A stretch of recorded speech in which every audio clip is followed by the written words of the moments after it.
Good morning, welcome back to my channel to a mini blog. এই ব্লগটা post করতে দেরি হয়ে গেল একটুখানি, ভেরি সরি।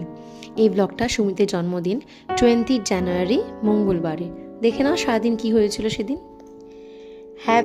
হ্যাপি বা ফুটাতে দেবে আগে। হ্যাপি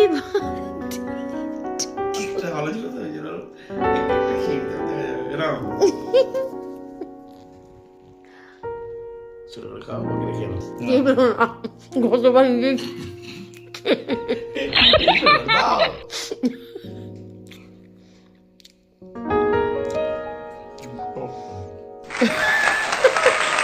দাও। সুমিত ভীষণ খেতে ভালোবাসে আর ওকে খাইয়ে ভীষণ তৃপ্তি পাওয়া যায়। তাই ওর জন্মদিনে আমি করেছি নানান রকমের মাছের বাজার। মাংসও আছে, পমফ্রেট, পোনা, চিংড়ি, তোপসে, লোটে মাছ, পাবদা মাছ, মুরগির মাংস। তবে হ্যাঁ, লোটে মাছটা যদিও করিনি জন্মদিনে, বাকি সমস্ত জিনিস হয়েছিল। তো চলো দিনটাকে শুরু করা যাক। জন্মদিনের শুরুতেই আমি যেটা করি সেটা হচ্ছে পায়েস। ছোটবেলা থেকে মাকে দেখেছি জন্মদিনের শুরুটা মা সবসময় পায়েস দিয়ে করে। মা বলে এটাই শুভ, এটাই লক্ষণ, তাই আমিও সবসময় সেটাই করি। আর এখানে পায়েসটা রেডিও হয়ে গেছে। পায়েসটা নামিয়ে বসিয়ে দিয়েছিলাম মাংসটা, কারণ এটা হতে একটু সময় লাগে তো। মাংস কষানোর ব্যাপার আছে, মাংস সেদ্ধ হওয়ার ব্যাপার আছে।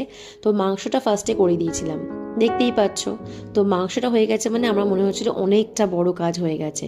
এখানে 3 জায়গায় সার্ভও হয়ে গেছে, আমার বাপের বাড়ি, শ্বশুর বাড়ি, আর এখানে আমার আর সুমিতের।